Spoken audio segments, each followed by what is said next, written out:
Practical work experience తో future ready 4 years BS program. పూర్తి వివరాలకు వెంటనే స్క్రీన్ పైన కనిపిస్తున్న నంబర్స్ కి కాల్ చేయండి.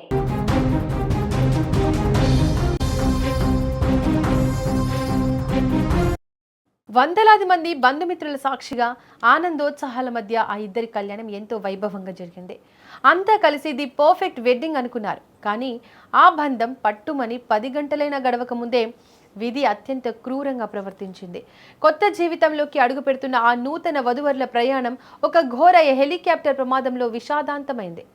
అమెరికాలోని జార్జియా రాష్ట్రంలో జరిగిన ఒక ప్రైవేట్ హెలికాప్టర్ ప్రమాదంలో భారతీయ సంతతికి చెందిన డెల్టా ఎయిర్లైన్స్ పైలట్ డేవ్ ఫైజీ అక్కడికక్కడే మృతి చెందారు. అతని భార్య జెస్సీ తీవ్ర గాయాలతో ప్రాణాలతో బయటపడింది.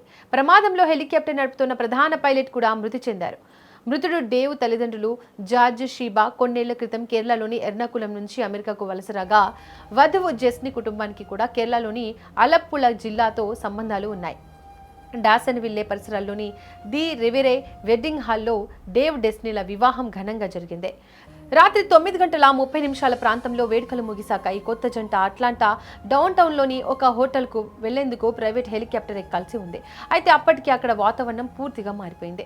దట్టమైన పొగమంచు, భారీ వర్షం కారణంగా ముందు దారి కూడా కనిపించని పరిస్థితి నెలకొంది. తాను స్వయంగా కమర్షియల్ పైలట్ కావడంతో ఇలాంటి బ్యాడ్ వెదర్లో నేను అస్సలు ప్రయాణించను, ఇప్పట్లో టేక్ ఆఫ్ వద్దు అని డేవ్ తన తండ్రితో గట్టిగా చెప్పారు. కానీ ప్రైవేట్ హెలికాప్టర్ పైలట్ మాత్రం మనం కాస్త ఎక్కువ ఎత్తులో వెళ్దాం, ఏం కాదు అని నమ్మబలికి రాత్రి 10:30 ప్రాంతంలో రాబిన్సన్ R-66 హెలికాప్టర్ను గాల్లోకి లేపాడు.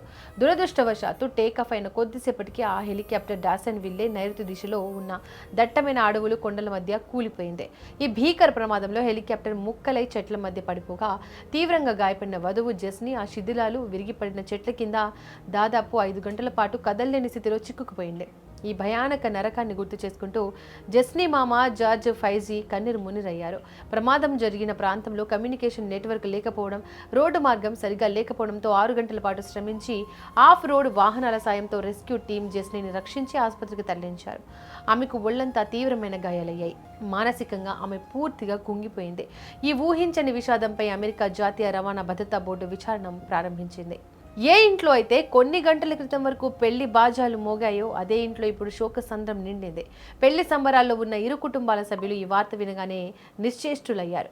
అక్షింతలు వేసిన చేతులతోనే ఆ యువకుడి పాడెమోయాల్సి రావడం ఆ తల్లిదండ్రులకు ఎంతటి శోకాన్ని మిగిల్చిందో వర్ణించలేం. విధి ఆడిన ఈ వింత నాటకంలో ఒక పచ్చని సంసారం ప్రారంభం కాకముందే ముగిసిపోయింది.